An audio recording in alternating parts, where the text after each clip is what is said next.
What is up, everyone? Welcome to another episode of Tech Haberdashery. So I am going back to my roots here, if you will, with this channel, and I am reviewing an Android phone. This one is the BLU Bold N1. It is a mid-range phone designed in Miami by BLU, which stands for Bold Like Us. So I was interested in this phone because you don't see too many phones with MediaTek processors in them, and that's what this has got. It's looked like it was a great phone for the price, and I decided to go ahead and buy it under Amazon's Renewed program, so it's a refurbished phone theoretically, although you couldn't tell by looking at it, trust me. What I like about the Bold N1 is that it has overall good construction. It's glass front and back with a metal band around the edges, and you can see the antenna split along the top, which is perfectly fine. I actually also like the physical button layout on the right-hand side, where you've got the two volume buttons, and then beneath that is the power button. And the power button's a little bit textured, while the volume buttons are smooth, to give you an idea of what you're actually pressing if you're not looking at the phone, be it in the dark or it's in your pocket or whatever the case may be. This is also a Renewed device that came from Amazon, so I got it a little bit cheaper than the retail price, and it's in great condition. I mean, I don't know what it was like before, but it looks brand new. I mean, there's no scratches, no blemishes, everything works on it just fine. The out-of-box experience is pretty decent, but it's a bit tricky. Once you connect to Wi-Fi, if you connect to Wi-Fi at the start of the out-of-box experience, it starts to install bloatware apps that you have to that will occur the first time you boot it up. So when you're going through the initial setup, if you connect to Wi-Fi immediately, by the time you get to the actual Android home screen, you will then have some additional apps on there that I consider to be bloatware. If you don't connect to Wi-Fi, then once the device's setup is complete, the first time you connect to Wi-Fi, then the bloatware will install. So you can actually watch it installing if you don't connect to Wi-Fi when you first power it on. I am curious, although I haven't tested this, but I'm curious if turning off the bold experience features would change the behavior and the bloatware wouldn't get installed. So the bloatware apps, there are 7 of them. It's Pandora, Candy Crush, Solitaire, TikTok, Viva Live TV, and 2 Google apps, which are Duo and Games Hub.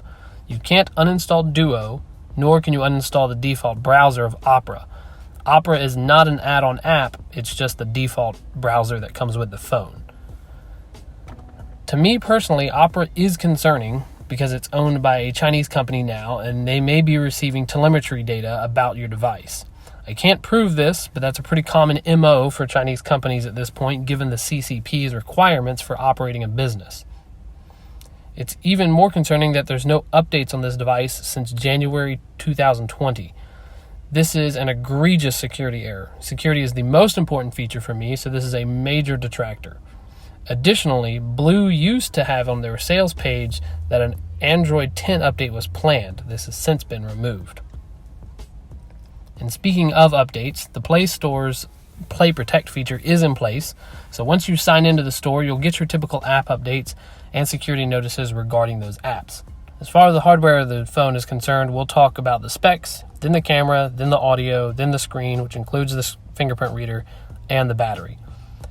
So for the actual computational specs, you're getting a MediaTek Helio P70, 4 gigabytes of RAM, 128 gigabytes of eMMC 5.1 storage.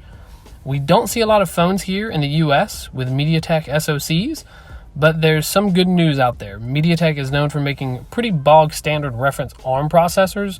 More lately, they've been doing some actual modification and tweaking, but it's not anything to the extent that Apple or Samsung or Huawei does. But MediaTek has carved out its own place within the market, and that's respectable. The Helio P series is their middle-tier non-gaming series, although you'll be forgiven for not thinking that given this phone's performance. I do want to add an aside here that I'm not really sure what the idea of the high-efficiency cores is in terms of the little part of the big little design philosophy. There are 8 cores in this phone, and all 8 cores at idle are at 793 megahertz. This is confirmed with CPU-X and IDA64. The efficient cores peak only 200 megahertz under the high performance cores. To me, they might as well make all 8 cores A73 types if they're just all going to downclock to the same 793 megahertz. The point being is you're not actually saving much battery life, if any, by using the high efficiency cores, given the small amount of delta between the efficient and the performance cores. The RAM in this phone is perfectly adequate. I ran into no system hangups or issues that were memory related. That may change over time, assuming you get any updates for the phone, as even with everything cleared from memory, there's less than half of the total RAM available to use. So it usually sits around 1.8 or 1.9 gigabytes of RAM. So the whole Android backend is using more than 2 gigs of RAM, which is weird to me. I think it's a little much, but I'm not up to date on what all the Android phones are using standard these days, so I'm not really sure what to expect, but I think it's off in my mind. In the Windows world, if your OS is using half of your RAM out of the box, there's a problem and you need more RAM, or there's other Windows services you need to turn off. Storage for this device is fast for this particular model. The eMMC 5.1 isn't the top tier of storage mediums. That's reserved for what's called UFS, which is also more expensive to manufacture. And that's not a knock against this phone. The Android benchmarks actually put this above the rated specs for eMMC in every way except random writes. I don't know what controller BLU is using, but it's pretty good. I hope it's one that can help ensure the write endurance is evened out, as this device feels like it could last you quite a few years otherwise. Now we're going to talk about cameras. The rear cameras are the star of the show here. The top camera is sporting a mid-tier 16 megapixels Sony sensor. The lower is a 5 megapixel depth sensor. Though set your expectations a bit. It's not a pro camera and there's no night mode. So well-lit environments and some early evening outdoor shots work best. The video is capped at 1080p 30. Because of this, there's no slow-mo feature I can find. This is likely due to multiple issues. The ISP isn't of a high enough quality to run at 120 or 240 frames per second, and the storage is too slow, and there's a limit on free RAM in the system. As I understand it, slow motion capture generally caches the video stream in RAM and then writes it to disk.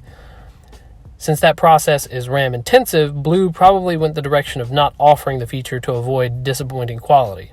If so, that was a good decision in my mind. It's better not to have a feature than to have one that performs very poorly. The front camera is 8 megapixels, but it too is a pretty swell sensor. The light and dark balancing attempts are a little aggressive, and I'm going to put up a video here where in low light modes the image is a bit soft. So since we're talking about the camera, this is what it looks like in a low light situation. It's kind of low light. I'm parked next to a business office. It's fairly early, well, not early in the morning, about 8:30, and there's a tree line over here to my right. We have daylight over here to my left, so we're getting a mix of contrasting light scenes here. So the image is a little bit soft, as you can tell, but it's certainly doable. If you're in a full light situation where you had much more light, if you're outside, then you'd probably be fine. If you're in a well-lit restaurant or any kind of well-lit building, the image is going to be a little bit sharper, I think. So just to give you an idea of what you're going to be expecting with the camera. The screen and the display. The screen is a standout screen. I've never owned an OLED or AMOLED device before, so I'm sure there's some shiny or new wow factor going on here and it's skewing my bias a bit, but I don't care. It's a stellar display. It's certainly better than my iPhone XR screen, which might be the best LCD screen in the world, but it's still just LCD. While the XR suffers from backlight bleed through the dark areas, there's no such problem with the Bold N1. If you even want to distinguish between the bezels and screen, you have to hold the phone at a sharp angle away from you. I don't think you can truly appreciate HDR video, but I'm still impressed by it. There's absolutely no issues with viewing the screen in direct sunlight. The Bold N1 also has an in-display or under-screen fingerprint reader that is stupid fast, and it's highly accurate. I was never able to fool it, and rolling my fingers didn't give any false positives to unlock. One negative against it is that it's quite clear the screen is still rectangular and no consideration was given to formatting or cropping the display for that. The corners of any image shown are not curtailed or adjusted to fit the screen as you might expect. Instead, BLU decided to leave the panel reporting its full resolution without any software tweaks to adjust the display. While not the worst thing in the world, and it doesn't affect daily light usage, it does show that BLU was interested in getting this to market as quickly as possible. In not releasing a software after the initial release date, this says to me that their desire to support the phone via software is limited. Battery life is about what you'd expect, maybe a little below average. While the AMOLED display is fantastic, and it is fantastic, pushing that many pixels is taxing, especially when the screen is bright. At maximum brightness under Geekbench 4's battery test, the phone managed just under 5 hours. At 50% brightness, the phone only got 6 hours and 13 minutes. Real-world use is a bit different though, especially with auto brightness. The battery can easily last you all day, even if you spend a number of hours streaming video from YouTube. I'm benchmarking the performance in two ways: synthetic benchmarks and real-world thoughts. The first is a series of simulated tasks via dedicated testing apps, which provide a score or a rating.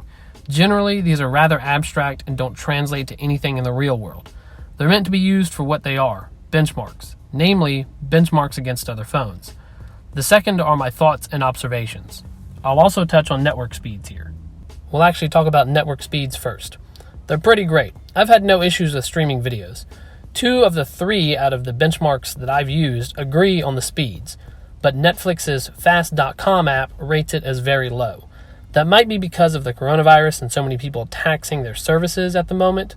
At any rate, I don't think the phone lacks the ability to achieve acceptable download speeds. The hardware is fine. You will actually notice when you start the test, the speeds go up fairly high and then drop down to the low rating.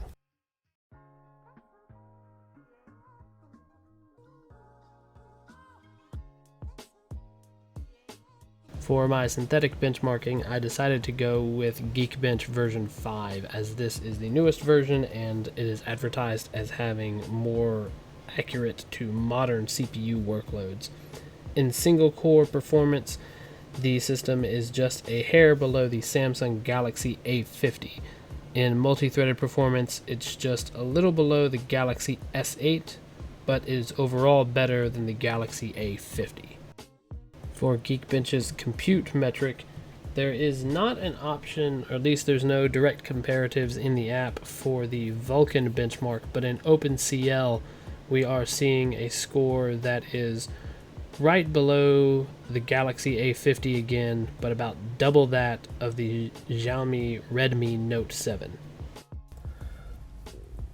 So let's get on to real-world performance thoughts. I'm going to start with PUBG Mobile. Despite this being a mid-range GPU on this system, PUBG has been very well optimized by Tencent Games to take advantage of even modest graphics horsepower. The highest graphics supported are the HD and the high frame rate setting, which is quite impressive. I can't say for sure, but the game is running at 60 frames per second, but it's certainly running very well. Running the game at the highest available quality at the highest frame rate does cause the phone to get quite warm for me, but not uncomfortably so, and nowhere near dangerously so. If you're sensitive to heat, keep the quality settings low and the frame rate high. This will still give you a great experience while keeping the phone cooler to the touch.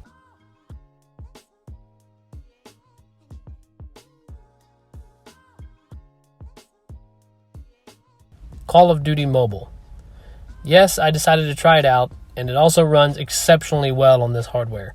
I played the tutorial match and a couple bot matches, and this game also runs exceptionally well with a high frame rate at the default settings.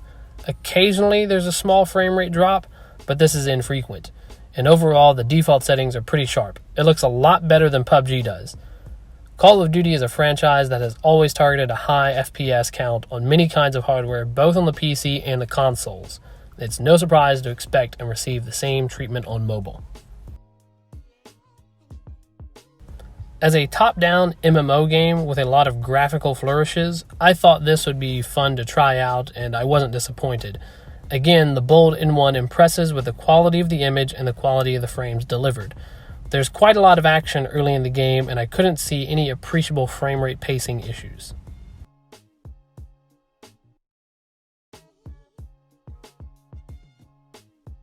Racing games are not my genre, so I can't claim to be the best judge of them. However, the game's graphics, both during a race and while looking at your car models, is, you guessed it, very good. It's probably not a surprise to you at this point.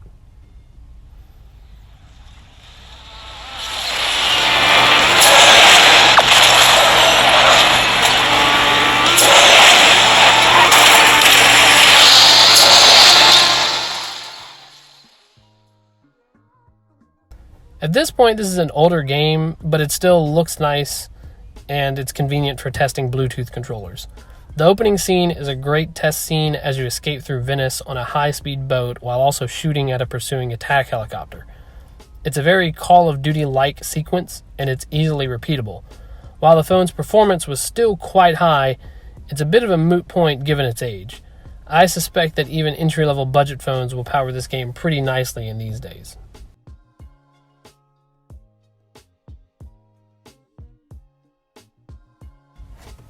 I don't really have a good metric for testing productivity on what a mobile device is. What I decided to do was use a test document from online and a test document that I created with a lot of the same image over and over, so I just copied and pasted it a bunch of times to see if that would affect the functionality when using the file. Both Microsoft Word and Google Docs handle the files well. Docs takes just a second or two longer to smooth out the document's usability, that is, to the point at which the device is no longer laggy when scrolling. There's no meaningful differences here between the two devices in this regard. So closing thoughts are that the BLU Bold N1 is a great phone. It's great hardware for the price. I mean, $200, $180 renewed.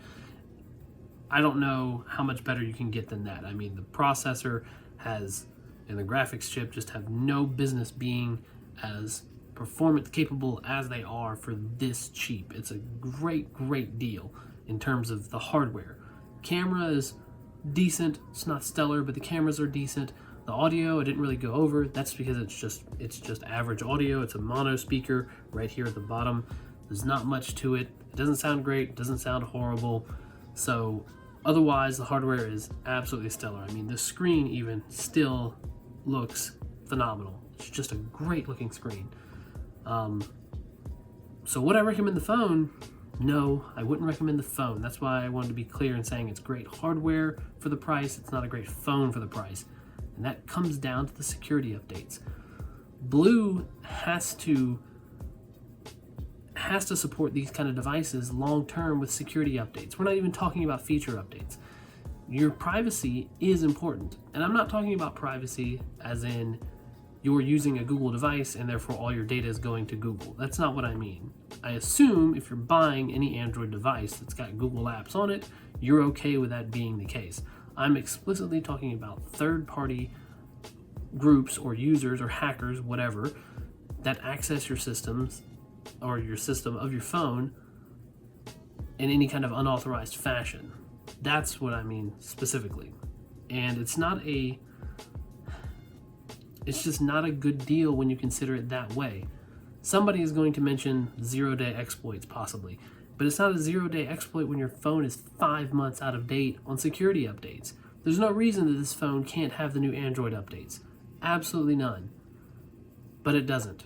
And so that's on BLU. In considering that, with newer devices out there like the Galaxy A50, the Pixel 4a, the iPhone SE, these are all $400 phones. I would have said this was a great $400 phone if it had updates last year. But in 2020, despite all of our other issues, this is not a great phone for $400. It was pretty dang good for $200 in terms of the hardware. Again, I don't recommend it because of the security issues. But it does pass the treble checker, which means it should be able to run Android 10. And in some very brief searching online, it seems that it's possible to access the bootloader and install twerp on here. So if I can do that, maybe we can put the Pixel Experience, the Android 10 Pixel Experience ROM on here. We'll have to see. So anyway, that's it, guys. Thanks for watching. Questions, comments, and all that jazz below. We'll see you in the next one. Take care now.